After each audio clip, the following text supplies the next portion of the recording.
Assalamualaikum warahmatullahi wabarakatuh. Hari ini materi farmakologi kita adalah tentang obat-obat bioregulator. Kompetensi dasar yang harus kalian pahami dalam bab ini adalah pemakaian obat yang berhubungan dengan bioregulator. Yang selanjutnya keterampilannya adalah memberikan informasi pemakaian obat yang berhubungan dengan bioregulator.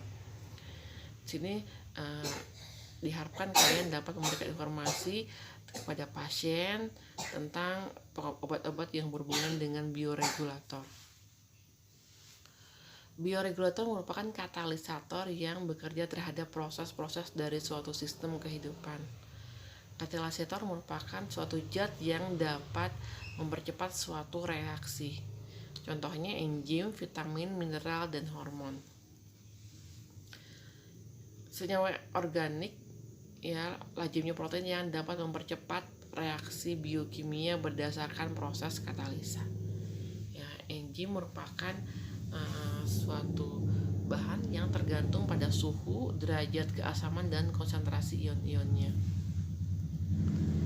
Macam-macam enzim pertama adalah enzim urase, enzim pengurai ureum, protease, enzim pengurai protein, lipase, enzim pengurai lemak, reduktase, enzim yang mempercepat reduksi, oksidase, enzim yang mempercepat oksidasi, hidrolise, enzim yang mempercepat hidrolisa. Di mana biasanya enzim itu mempunyai nama hampir sama dengan bahan yang akan diuraikan. Misalnya protease, enzim pengurai protein, atau bisa juga dengan amilase, biasanya enzim pengurai amilum. Oke, selanjutnya penghasil enzim dibagi dua, yaitu dari mikroorganisme, misalnya bakteri dan jamur.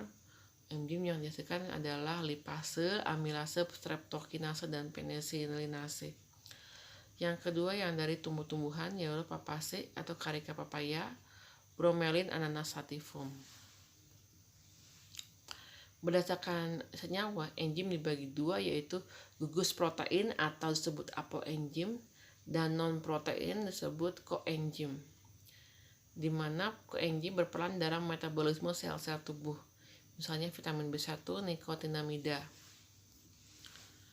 Mekanisme kerja enzim dibagi dua teori, yaitu teori lock and key atau teori gembok dan kunci, di mana enzim diumpamakan gembok yang mempunyai bagian kecil yang dapat mengikat substrat.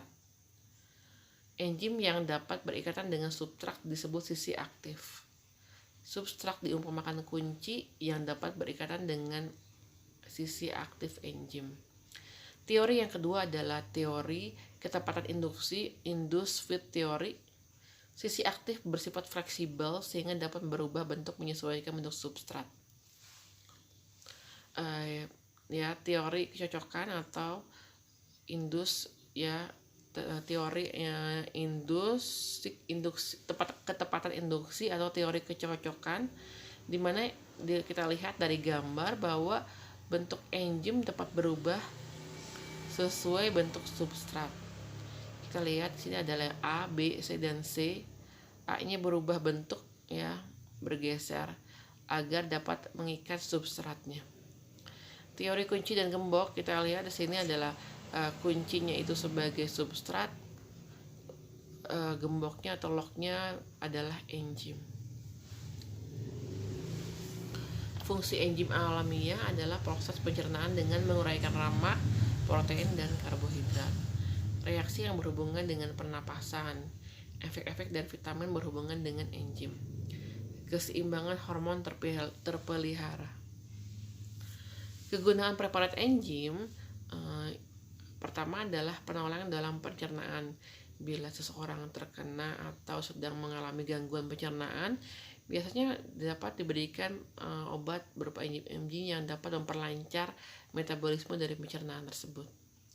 Yang kedua adalah penyembuhan luka, di mana obat-obat tertentu dapat mempercepat penyembuhan luka sehingga bekasnya atau pemulihannya cepat. Peradangan atau menghilangkan radang dapat dengan bantuan enzim untuk mempercepat suatu proses penyembuhan. Antikoagulan atau anti pembekuan darah dapat dibantu dengan enzim. Selanjutnya adalah pembantu dalam diagnosa suatu penyakit, misalnya penyakit A didiagnosa dengan bantuan enzim. Kita lihat reaksinya terhadap enzim tersebut. Oke, sampai sini kalian boleh lihat lagi videonya. Semoga kalian bisa mengerjakan prosesnya dengan baik. Assalamualaikum warahmatullahi wabarakatuh.